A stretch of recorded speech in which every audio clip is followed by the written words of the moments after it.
नमस्कार, मी डॉक्टर कविता राणे. 5चा पंचनामामध्ये आपल्या सर्वांचं स्वागत. आजच्या दिवसातली महाराष्ट्रामधली सगळ्यात महत्त्वाची बातमी. पुणे जिल्ह्यामधल्या दौंड तालुक्यातल्या यवत या परिसरामध्ये आज 2 गटांमध्ये तणाव निर्माण झाला. तणाव काहीसा विकोपाला पोहोचला. दोनही गट एकमेकांच्या समोर आले. काही प्रमाणात परिसरामध्ये थोडीशी भीतीचं वातावरण होतं. मात्र त्यानंतर पोलिसांनी संपूर्ण परिस्थितीवर नियंत्रण मिळवलं. कारण काय घडलं? समाज माध्यमांवर काही आक्षेपार्ह पोस्ट करण्यात आल्या. या पोस्ट तणावाचं प्रमुख कारण ठरल्या. याचं आणखी एक कारण होतं पुतळ्याची विटंबना, जी काही दिवसांपूर्वी घडली होती. मात्र पोलिसांनी जमाव पांगवण्यासाठी अश्रुधुराच्या नळकांड्या फोडल्या आणि त्यानंतर या जमावाला पांगवण्यामध्ये यश मिळालं.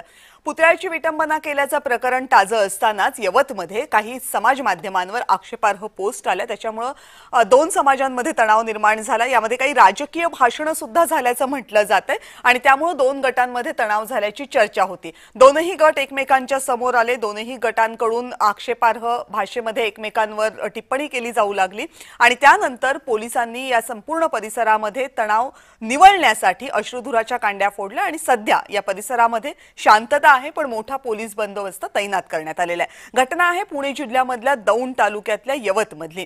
समाज माध्यमांवर आक्षेपार्ह पोस्ट केल्यामुळे हा सगळा तणाव निर्माण झाला आणि आत्ताची परिस्थिती जी येते, आत्ता आपल्या प्रतिनिधींनी जी माहिती आपल्यापर्यंत दिलेली आहे त्यानुसार परिसरामधला तणाव निवळायला सुरुवात झालेली आहे. काल यवतमध्ये गोपीचंद पडळकर, भाजपचे नेते आमदार गोपीचंद पडळकर आणि संग्राम जगताप यांची हिंदू जनआक्रोश सभा झाली होती. त्यांनी भाषणामध्ये काय म्हटलं होतं तेही बघूया.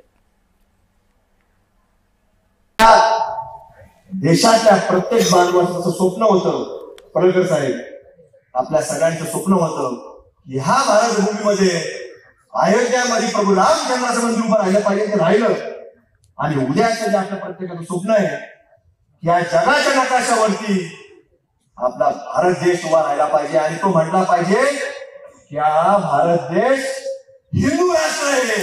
हे होऊपर्यंत आपल्या सर्वांना काम करण्याची आवश्यकता आहे. आणि आज आपल्या सर्वांची अस्मिता छत्रपती शिवाजी महाराजांच्या मूर्तीची विटंबना होते. एक जिहादी दगडाला मूर्तीची तोडफोड करतोय, लाथा मूर्तीला मारतोय. मग हे ज्ञान देणारे लोक कुठं आहेत? कुठं आहे तुम्ही? छत्रपती शिवाजी महाराजांचं राजकारण करण्यासाठी, मताचं राजकारण करण्यासाठी तुम्ही महाराजांचं नाव घेतात आणि महाराजांच्या अस्मितेवरती जर कोणी घाला घालत असेल तर हा हिंदू समाज सहन करणार नाही. या महाराष्ट्रामध्ये राहणाऱ्या, या हिंदुस्थानामध्ये राहणाऱ्या 100 कोटी हिंदूंची ती जबाबदारी आहे की जर माझ्या महाराजाच्या फोटोला, पुतळ्याला जर तुम्ही विटंबना करण्याचा प्रयत्न केला तर त्या जिहाद्याचे काय करून गेले पाहिजे? आणि त्याचा शिवाजी महाराजांना खूप आवडायचं चौरंगा करायचे. चौरंगा करायचे म्हणजे काय करायचे? इथून 4 ठिकाणी. अरे भाई, केलं पाहिजे की नाही कुणीतरी? का असं होतंय? हे छत्रपती शिवाजी महाराजांच्या मूर्तीवरती केलेला आघात नाहीये, अखंड हिंदू धर्मावरती केलेला आघात आहे, आपल्या अस्मितेवरती केलेला आघात आहे, आपल्या अस्मितेवरती, आपल्या स्वाभिमानावरती केलेला आघात आहे. आणि म्हणून ही सय्यद नावाची जी औलाद आहे ती औलाद कायमची अल्लाह घरी गेली पाहिजे, याची व्यवस्था केली पाहिजे.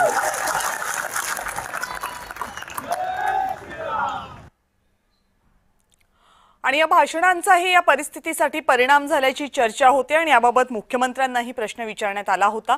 मुख्यमंत्र्यांची या बाबतीतली काय प्रतिक्रिया ही आपण जाणून घेणार आहोत. पण आत्ता यवतमधली परिस्थिती नेमकी काय आहे? यवतमधला तणाव निवळला आहे का? पोलिसांचा बंदोबस्त किती आहे? हे सगळं जाणून घेण्यासाठी माझे सहकारी रोहन कदम यांच्याकडे जाऊयात. रोहन, मला आत्ताची अपडेट द्या यवतमधल्या परिस्थितीची.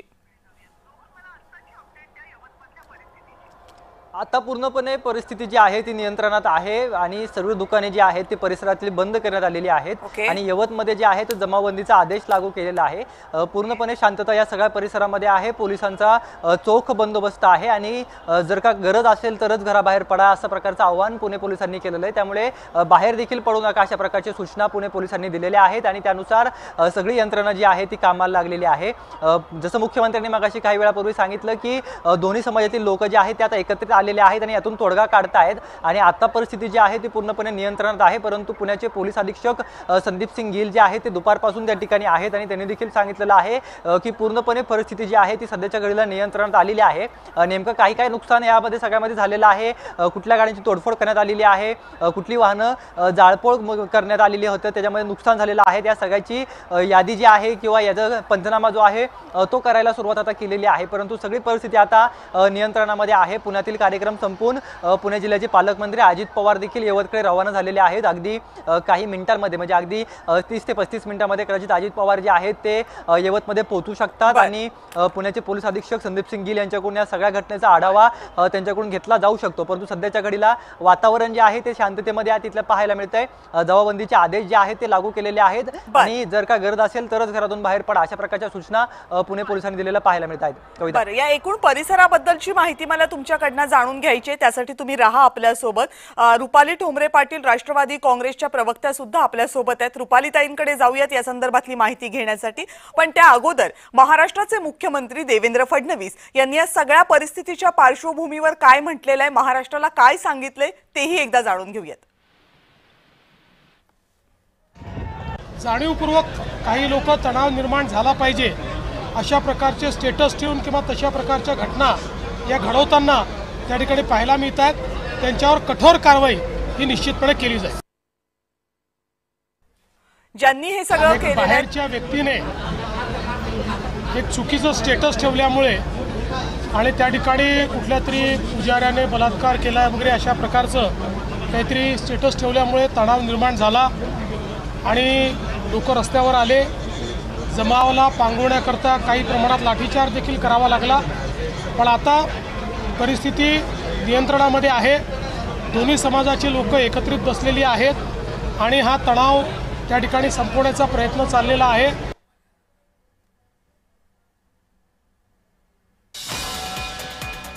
मुख्यमंत्री देवेंद्र फडणवीस यांनी काही वेळापूर्वी ही प्रतिक्रिया दिली। मुख्यमंत्र्यांना जे इनपुट्स मिळालेले आहेत त्याच्यानुसार परिसरातला तणाव हा सध्या निवळलेला आहे।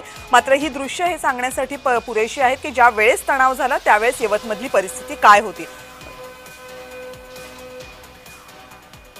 दौंडचे स्थानिक आमदार राहुल कुल सध्या आपल्यासोबत आहेत। राहुलजी, काय नेमकं झालंय मतदारसंघामध्ये? अचानकपणे हे सगळं घडलंय, 2-3 दिवसांपासून हे सगळं पेटत होतं, ते आज सगळं झालंय, झालं काय नेमकं? यवत सारखा परिसर इतका का पेटला अचानकपणे? मागच्या 3-4 दिवसापासून तिथे धार्मिक तणाव होता, आम्ही त्याच्यावर नियंत्रण ठेवून होतो आणि काल रात्री आज सकाळपर्यंत शांतता होती, परंतु सकाळी एका तरुणानं त्या ठिकाणी जे त्याचं स्टेटस ठेवलं त्याच्यावरून त्यामध्ये तिथं काही तणाव निर्माण झाला आणि दोन्ही समाजाची मंडळी ते मिटवून घेण्याचा प्रयत्न करत असताना दगडफेक झाली आणि काही प्रमाणामध्ये स्थिती नियंत्रणाच्या बाहेर गेली।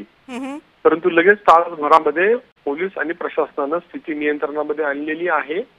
सर्व समाजाची मंडळी एकत्र बसून आपला स्थानिक प्रश्न आहे तो आपण एकमेकाशी समन्वय ठेवून सोडवला पाहिजे आणि ज्यांनी चुकीचं केलेलं आहे त्यांना शासन दिलं पाहिजे आणि अशा चुकीच्या करणाऱ्या लोकांच्यामुळे आपल्या गावामध्ये तणाव होऊ नये याची काळजी त्या ठिकाणी घेतली जात आहे। तुम्ही मला मगाशी सांगताना असं म्हणालात की 2-3 दिवसांपासून तणाव होता, 2-3 दिवसांपासून परिस्थिती फार ठीक नव्हती। काय झालं होतं 2-3 दिवसांपासून? त्या ठिकाणी एका धार्मिक विषयावर तणाव निर्माण झाला होता आणि त्यामुळे सगळ्यांशी समन्वय ठेवून आपल्या भागातील शांतता ठेवण्याचा प्रयत्न आम्ही सगळेजण करत होतो। नागरिकांचाही त्याला अतिशय चांगला प्रतिसाद होता, परंतु आज लोकांची भावना आणि विशेषतः सामुदायिक भावना निर्माण झाली आणि दगडफेक झाल्यामुळे स्थिती नियंत्रणाच्या बाहेर गेली। बर, आता पोलीस आलेले आहेत आणि ज्या तरुणाचा ज्या व्यक्तीचा तुम्ही उल्लेख केला ज्यांच्या पोस्टमुळे हे सगळं घडलं, ही व्यक्ती स्थानिक आहे? ती जरी स्थानिक तिचं घर तिथं आहे, परंतु ती माझ्या माहितीप्रमाणे पश्चिम बंगालची मूळची व्यक्ती आहे. ती व्यवसायाच्या निमित्तानं तिथं आली आणि त्यांनी हा सगळा तणाव निर्माण झालेला आहे. परंतु त्यांनी पोस्ट केल्या लगेच त्याला ताब्यात घेऊन तिथल्या तरुणांनी त्याला शासन दिलेलं आहे आणि पोलिसांनी त्याच्यावर कारवाई केलेली आहे. बरं, आता हे सगळं झाल्यानंतर पोलिसांनी काही लोकांना ताब्यात घेतलंय, त्याची काही गरज पडलेली आहे की पोलीस आल्यानंतर सगळं, कारण अश्रुधुराच्या नळकांड्या फोडेपर्यंत परिस्थिती पोलिसांपुढे होती? नाही, नियंत्रणाच्या बाहेर तिथला जमाव होता आणि त्यामुळे तो जमाव नियंत्रणात आणण्यासाठी वेगवेगळ्या उपाययोजना त्या ठिकाणी पोलिसांनी केल्या आणि त्याला यश आलं. आता ज्यार्थी सगळे समाजाची सगळी प्रमुख मंडळी एकत्रित बसून त्या भागाचा पुढचा दिनक्रम कसा असावा, तिथलं सामाजिक स्वास्थ्य कसं राहावं आणि शांतता कशी राहावी यासाठी ज्या अर्थी एकत्र बसलेले आहेत त्या अर्थी त्या ठिकाणची परिस्थिती निवळलेली आहे आणि एकमेकांशी चर्चा करून मार्ग निघेल अशी स्थिती त्या ठिकाणची आहे. ओके, मगाशी मला माहित नाही तुम्ही जोडले गेला होतात की नाही आमच्याशी, पण तेव्हा संग्राम जगताप आणि गोपीचंद पडळकर यांची काल मला वाटते झालेली या परिसरातली भाषणं जी प्रक्षोभक होती असं अनेकांचं म्हणणं. तुम्ही ऐकलेत की भाषणं? ते कार्यक्रमाला होतात तुम्ही? काय म्हणणं आहे तुमचं? मला माहिती आहे की त्या दोघांचीही त्या ठिकाणी भाषणं झाली, परंतु प्रक्षोभक किंवा चुकीची भाषणं त्यांनी केली असं म्हणता येणार नाही. ओके, त्यामुळे त्या भाषणांचा आणि आजच्या घटनेचा कुठेही संबंध जोडू नये अशी स्थिती मला वाटते. बर, राहुल कुलजी तुम्ही आहातच आपल्यासोबत आणि रुपाली ठोंबरे पाटील राष्ट्रवादी काँग्रेसच्या प्रवक्त्या आता माझ्यासोबत आहेत. रुपाली ताई, अजितदादा लगेचच यवतकडे निघालेले आहेत. अजितदादांनी जर इतका कॉग्निझन्स घेतला आणि ते लगेचच निघालेत तर याचा अर्थ परिस्थिती गंभीर असल्याशिवाय दादा तातडीनं निघणार नाहीत. आत्ताची तुमच्याकडची अपडेट सांगा मला. निश्चित जी काही घटना घडली ती कोणालाही अपेक्षित नव्हती आणि ही घटना जेव्हा काही दिवसापूर्वी पुतळ्याची विटंबना करण्यात आली तेव्हापासून हा विषय थोडासा तिथे सामाजिक सुशांतता प्रस्थापित व्हावी म्हणून प्रशासन प्रयत्न करतच होते. आता ज्यांची सभा झाली म्हणजे हिंदू महासभा झाली त्यांचा खरं काहीच तिथं विषय नव्हता. त्यांची रेग्युलर सभा झाल्यानंतर सोशल मीडियावरचे जे अति हुशार स्वतःला समजणाऱ्या लोकांनी त्याच्यावर नाहक नको ती कमेंट्स आणि पोस्ट केल्या, त्यामुळे हा सदर प्रकार तिथे घडलेला आहे. परंतु जेव्हा त्या मुलांनी ज्या इसमानी पोस्ट केली त्याला तातडीने पोलिसांनी ताब्यात घेतलेला आहे. तिथल्या स्थानिकांनी सुद्धा त्याला शासन केलेलं आहे आणि या सगळ्यांना कंट्रोलमध्ये आणण्यासाठी SP साहेब जे गिल आहेत त्यांनी पूर्ण पोलीस फोर्स ही रस्त्यावर उतरली की पुढे कोणतीही वाईट घटना होऊ नये. वास्तविक पाहता या घटनेला म्हणजे जो कोणी कारणीभूत आहे त्यांना दंगल करण्याच्या हेतूने हा प्रकार त्यांनी म्हणजे त्यांच्या पोस्टमुळे ती तसे वातावरण निर्माण झालं होतं. त्यामुळे त्यांच्यावर गुन्हे दाखल करून कडक कारवाई करणं गरजेचं आहे. हा कुठला सुनियोजित नव्हता किंवा प्लॅनिंग नव्हता किंवा कुणाच्या सभांमुळे झालेला नाहीये. परंतु आपण सोशल मीडियावर व्यक्त होताना कुठल्यासाठी व्यक्त होतोय, आपल्या वक्तव्यामुळे दोन धर्मामध्ये वाद होतोय का नाही, ह्याही गोष्ट सर्वसामान्य लोकांनी पाळणं गरजेचं आहे. त्यामुळे ज्या इसमामुळे हे झालेलं आहे त्याला ताब्यात घेऊन त्याच्यावर कठोर ती कारवाई तातडीने करण्यात येईल आणि घटनेचे गांभीर्य बघून माननीय अजितदादा तातडीने तिकडे रवाना झाले आहेत. ताई तुम्ही राहाच माझ्यासोबत, आपल्यासोबत राहुलजी आहेत का? राहुलजी, मला आणखी एक प्रश्न पडलाय की तुम्ही सांगितलं आणि ताईंनी सुद्धा सांगितलं की ज्या व्यक्तीनं ती पोस्ट केली होती त्याला स्थानिकांनी आधी शासन केलं आणि मग त्या स्थानिकांनी त्याला पोलिसांच्या ताब्यात दिलं. ही सगळी घटना दंगल सदृश्य परिस्थिती होण्याच्या आधी घडलं होतं का? आणि जर त्या व्यक्तीला ताब्यात घेण्यात आलं होतं तर मग परिस्थिती इतकी तणावाची का बनली, की आणखीन काही त्या परिस्थितीला इतकी तणावाची बनण्यासाठीचं कारण मिळालं? नाही, त्याला ताब्यात तर लगेच लोकांनी घेऊन शासन करून पोलिसांच्या ताब्यात दिलं होतं. त्यानंतर त्याच्या घराच्या कडे लोक हा सगळा मॉब निघाला असताना जी दगडफेक झाली आणि त्या जमावावरचं नेतृत्व नियंत्रण संपलं आणि त्यामुळे जे काही दगडफेकीसारख्या घटना घडल्या त्यामुळे स्थिती थोडा वेळ हे नियंत्रणाच्या बाहेर गेली होती. परंतु त्याला शासन केलेलं होतं, पोलिसांनी त्याला ताब्यात घेतलं होतं ही वस्तुस्थिती आहे. आणि त्यानंतर पोलीस प्रशासनानं तातडीनं त्या ठिकाणी उपाययोजना त्या ठिकाणी केल्यामुळेच अवघ्या तासभरामध्ये सगळी स्थिती नियंत्रणामध्ये आलेली आहे आणि आम्ही सगळ्या नागरिकांना खात्री देतो की ज्यांनी ज्यांनी चुकीचं केलेलं आहे त्यांच्या विरोधामध्ये बेकायदेशीर कृत्या संदर्भातलं शासन त्याची दखल घेईल आणि कठोर कारवाई केली जाईल. बरं राहुलजी, हा तुमचा मतदारसंघ आहे त्यामुळं निश्चित आहे की तुम्हाला या गावाची खडानखडा माहिती असणार आहे. साधारण लोकवस्ती किती आहे इथली आणि कंपोजिशन काय आहे, म्हणजे कोणत्या समाजाचे किती लोक आहेत वगैरे इथले? हे तालुक्यातील सगळ्यात मोठी ग्रामपंचायत आहे. हा, जवळपास 12-13 हजार मतदान आणि 20,000पेक्षा जास्त लोकसंख्या असणार हे गाव आहे. आणि आज त्या ठिकाणचा शुक्रवार हा बाजाराचा दिवस असतो, त्यामुळे शेजारच्या 10-20 गावातील लोक बाजाराच्या निमित्तानं त्या ठिकाणी येत असतात. आपण देशभरात जेवढे समाज आहेत तेवढे सगळ्या समाजाची कुटुंब त्या गावामध्ये आहेत आणि अतिशय सामाजिक परिपक्व असणारं गाव आहे. त्यामुळे सामाजिक बैठक नेहमीच या गावची चांगली राहिलेली आहे. परंतु विशेषतः तरुणांच्या काही दगडफेकीमुळे आज थोडी स्थिती काही कालावधीपुरती हाताबाहेर गेली असली तरी ज्येष्ठ मंडळींनी आणि प्रमुख मंडळींनी तातडीनं उपाययोजना त्या ठिकाणी केल्या आणि आता स्थिती नियंत्रणामध्ये आलेली. तुम्ही म्हणालात की ज्या व्यक्तीकडनं ही पोस्ट करण्यात आली ती स्थानिक असली तरी पण ती बाहेरची आहे, म्हणजे इथला व्यवसाय उद्योगधंदे काय आहेत बाहेरच्या आलेले? कारण मुख्यमंत्र्यांच्या पण भाषणामध्ये आलं होतं बाहेरच्या व्यक्तींचा उल्लेख बोलण्यामध्ये, तर बाहेरच्या व्यक्ती इथे खूप आहेत का? म्हणजे उद्योगधंदे आहेत इथे की शेतीच आहे की ज्याच्या या तालुक्यातलं सगळ्यात मोठं गाव आहे. हा, त्यामुळे पुण्याजवळचं गाव आहे. पुण्याला येणं सोयीचं या ठिकाणी रहिवास करून पुण्याला व्यवसाय करणारी काही मंडळी आहेत, नोकरी करणारी काही लोक आहेत आणि बाजारपेठेचं गाव असल्यामुळे मोठी बाजारपेठ आहे. त्या निमित्तानं वेगवेगळे व्यवसाय आहेत. शेजारी काही मोठे कंपनीज आहेत, तिथले नोकर वर्ग या ठिकाणी राहतो आणि त्यामुळे सगळ्या प्रकारची नागरिकांची वस्ती त्या ठिकाणी आहे आणि त्यामुळे बाहेरगावच्या आणि मूळच्या असा लोकांचा दोन्ही त्या ठिकाणी वसाहत आहे. म्हणजे थोडक्यात भौगोलिक परिस्थिती या परिसराची आणि इथलं औद्योगिक दृष्ट्या आणि व्यापारी दृष्ट्या असलेलं महत्व लक्षात घेता ही जागा जास्तीत जास्त शांत राहणं तुमच्यासाठी महत्वाचं आहे.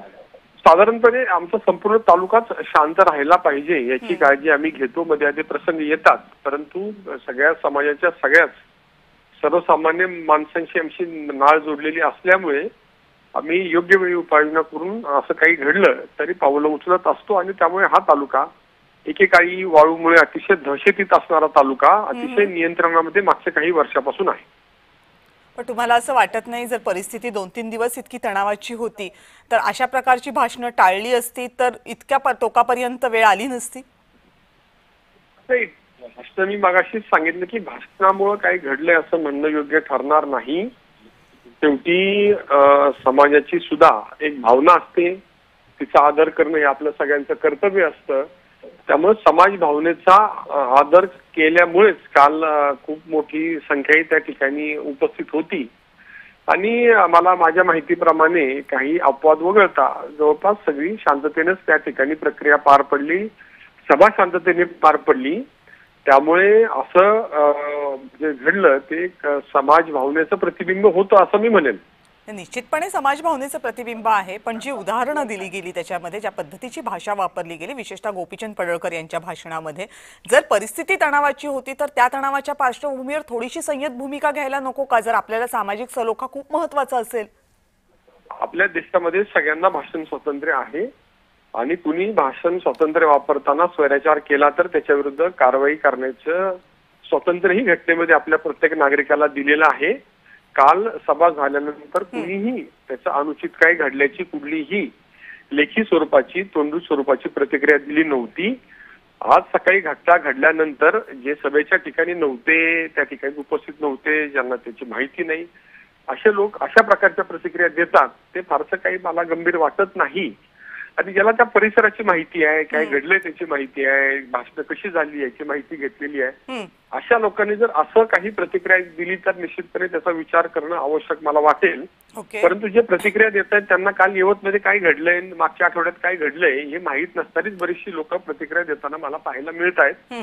त्यामुळे कुठल्याही अर्धवट माहितीच्या आधारे कुणीही प्रतिक्रिया देणं योग्य राहणार नाही. मी या मागच्या 5 दिवस सातत्यानं त्या गावामध्ये जातोय, सगळ्यांशी संपर्क करतोय, पोलीस प्रशासनाशी संपर्क करून आहे. पहिली घटना घडल्यानंतर त्या आरोपीला तातडीनं अटक करण्यासाठी प्रयत्न केले गेले. अटक झाल्यानंतर त्याला कुणीही कोणत्याही समाजाने त्याला पाठिंबा दिला नाही. त्याचं कृत्य हे चुकीचं असल्यामुळेच त्या व्यक्तीविरुद्ध शासन केलं जावं अशा प्रकारे सर्वपक्षीय सर्वधर्मीय भावना होती. त्याप्रमाणे कारवाई सुद्धा झाली. आज कुणीतरी माफी फिरून जे काही पोस्ट केली त्यामुळे पुन्हा एकदा लोक भावना जागृत झाली आणि त्याची व्यवस्था लोकांनीच केली. त्याच्यामध्ये सर्व समाजाचे लोक होते. त्यामुळे चुकीचं जो करेल त्याला कारवाई त्याच्यावर झालीच पाहिजे ही सगळ्यांची भूमिका आहे. त्यामुळे एखाद्या घटनेनं एखाद्या भाषणानं असं काही झालं असं म्हणणं योग्य होणार नाही. काही घटना त्या ठिकाणी घडल्या त्यामुळेच लोकांची अशी उत्स्फूर्त प्रतिक्रिया आली. राहुल कुलजी, धन्यवाद. तुम्ही जय महाराष्ट्राशी संवाद साधलात आणि तिथल्या परिस्थितीची पूर्णतः कल्पना आम्हाला दिलीत आणि अपेक्षा करूयात की यवतमधला हा तणाव लवकर निवळेल. महाराष्ट्राच्या कुठल्याही कोपऱ्यामध्ये अशा प्रकारचा तणाव होणं हे महाराष्ट्राच्या सामाजिक सलोख्यासाठी निश्चितच स्वागतार्ह नाही. त्यामुळे परिस्थिती लवकरात लवकर निवळेल अशी अपेक्षा करूयात. धन्यवाद खूप खूप जय महाराष्ट्राशी संवाद साधल्याबद्दल. रुपालीताई पाटील आपल्यासोबत आहेत. रुपालीताई, राहुल कुल यांचं म्हणणं आहे की कालच्या भाषणांचा काही परिणाम झाला नाही, पण एकूण सामाजिक प्रतिक्रिया म्हणून पाहताना किंवा सामाजिक परिस्थिती म्हणून पाहताना जर परिसरामध्ये 2-3 दिवसांपासून तणाव होता, 4-5 दिवस स्वतः तिथले आमदार सांगतात की मी परिसरामध्ये जाऊन लोकांशी बोलत होतो, तर भाषण करताना थोडासा संयम बाळगायला नको का?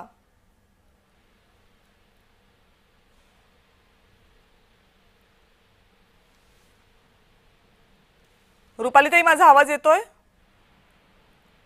मला वाटतं रुपाली पाटील यांच्याशी संपर्क तुटलेला आहे. रुपाली ठोंबरे पाटील राष्ट्रवादी काँग्रेसच्या प्रवक्त्या काही वेळापूर्वी माहिती देत होत्या की परिस्थिती आता तणावपूर्ण जरी असली तरीही शांतता आहे परिसरामध्ये.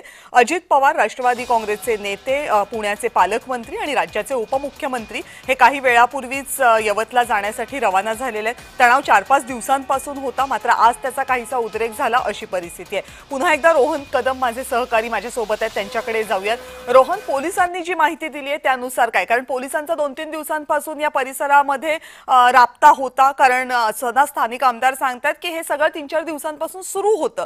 मग पोलीस बंदोबस्त पुरेसा नव्हता की ज्यामुळे आजची परिस्थिती संपूर्ण उद्भवली, की पोलिसांना अंदाज नव्हता असं काही होऊ शकतं म्हणून? इतकं काही मोठ्या प्रमाणामध्ये घडेल अशा प्रकारचा अंदाज कदाचित कुणालाच नव्हता, यवतकरांना देखील नव्हता. परंतु ज्या पद्धतीने काल सभा झाली त्या सभेनंतर काहीसं वातावरण जे आहे ते त्या ठिकाणचं तणावाचं झालेलं पाहायला मिळत होतं. कारण का अनेकांकडून आपण स्थानिकांकडून ही माहिती घेतली किंवा त्या भाषणामध्ये मात्र नेमके आमदार काय काय बोलल्याची माहिती घेतली तर समजतंय की युवकांची माती भडकतील अशा प्रकारची काही आक्षेपार्ह वक्तव्य जे आहेत ते त्या ठिकाणच्या असणाऱ्या लोकांनी केलेली पाहायला मिळत होती आणि त्यातून जे आहे तो संघर्ष वाढू शकतो अशा प्रकारची शक्यता देखील आज वर्तवली जात होती. त्यामुळेच पुणे पोलिसांकडून पुणे जिल्हा पोलिसांकडून जे आहे ते अधिकची कुमक जी आहे ते आज सकाळपासूनच या ठिकाणी पाहायला मिळत होती. परंतु एक व्हॉट्सॲपवरती आक्षेपार्ह पोस्ट जी आहे ती फिरलेली पाहायला मिळाली. या आक्षेपार्ह पोस्टच्या माध्यमातून एका पुजारीने जे आहे ते एका महिलेवरती मंदिरामध्ये अशा प्रकारचा गैरप्रकार केलेला आहे अशा प्रकारची माहिती जी आहे ती दुर्दैवाने पसरवली गेली आणि त्यातून जो आहे तो हा संघर्ष सगळा घडल्याची माहिती सध्या सूत्रांकडून मिळते. त्यामुळे नेमकं हे प्रकार कशामुळे घडला आणि यानंतर काही धार्मिक भावना ज्या आहेत त्या अनेकांच्या जागरूक झाल्या. त्यानंतर काही धार्मिक स्थळांकडे काही युवकांनी मोर्चा जो आहे तो वळवला. त्या ठिकाणी काही दगडफेक करण्याचा प्रयत्न त्या ठिकाणी झाला. त्याचबरोबर ती ज्या युवकाने अशा पद्धतीची पोस्ट जी आहे ती व्हॉट्सॲपच्या माध्यमातून शेअर केलेली होती त्याचे स्क्रीनशॉट जे आहेत ते व्हायरल होत होते. तर त्या युवकाच्या घराकडे हा सगळा युवकांचा मोर्चा जो आहे तो वळाला. त्याच्या घरावरती काहीशा प्रमाणामध्ये दगडफेक करण्याचा प्रयत्न केला. त्यानंतर दुसऱ्या समाजातील लोक जे आहेत ते त्याला वाचवण्याचा प्रयत्न करू लागले. त्यानंतर हे दोन्ही गट जे आहेत ते एकमेकांच्या समोर उभे ठाकले गेले आणि साधारणतः 12-12:30 वाजता सगळी परिस्थिती जी आहे ती पुणे पोलिसांच्या आवाक्याबाहेर गेली आणि काही नंतर दगडफेक आणि काही पद्धतीची जाळपोळ जी आहे ती झाल्याची माहिती समजते. परंतु पोलिसांनी अधिकची कुमक मागवली. अश्रुधूरच्या नळकांड्या ज्या आहेत त्या ठिकाणी फोडण्यात आल्या. त्याचबरोबर ती पोलिसांनी काहीसा लाठीचार्ज जो आहे तो या जमावावरती करावा लागला आणि त्यानंतर ही परिस्थिती सध्याच्या घडीला जी आहे ती नियंत्रणात असल्याची माहिती समजते. सामाजिक सलोखा निर्माण राहावा म्हणून दोन्ही समाजातील उच्च लोकांकडून किंवा मोठ्या लोकांकडून जे आहेत ते आमदार राहुल कुल यांनी सुद्धा ती माहिती दिली की दोन्ही समाजातले जे लोक आहेत ते एकमेकांशी बोलतायत आणि ही परिस्थिती नियंत्रणात आणण्याचा प्रयत्न करतायत. किंबहुना गेल्या 2-3 दिवसांपासून ही सगळी प्रक्रिया सुरू होती. ज्या व्यक्तीच्या पोस्टमुळे हा सगळा वाद निर्माण झाला त्या व्यक्तीला स्थानिकांनीच पकडून पोलिसांच्या ताब्यात दिलेला आहे. मात्र तरीही तणाव इथपर्यंत पोहोचला झाला, पोलिसांना अश्रुधुराच्या नळकांड्या फोडाव्या लागल्या। सुदैवानं आता परिस्थिती नियंत्रणात आहे आणि पुणे पोलिसांचा मोठा फौजफाटा इथं तैनात करण्यात आलेला आहे। पोलिसांमधले वरिष्ठ अधिकारी सुद्धा परिस्थितीवर लक्ष ठेवून आहेत आणि राज्यातले सगळे वरिष्ठ नेते सुद्धा या परिस्थितीवर लक्ष ठेवून आहेत। त्यामुळे यवतची परिस्थिती आणखी निवळेल अशी अपेक्षा आपण सगळेजण करूयात आणि या संदर्भातल्या अपडेट्स रोहन तुमच्याकडनं वेळोवेळी जाणून घेत राहू। तुर्तास धन्यवाद या सगळ्या माहितीबद्दल। आणि 5चा पंचनामामध्ये आता वेळ झाली छोट्याशा ब्रेकची। ब्रेकनंतर अन्यही महत्त्वाच्या घडामोडींसह लगेच भेटूयात। पाहत रहा जय महाराष्ट्र।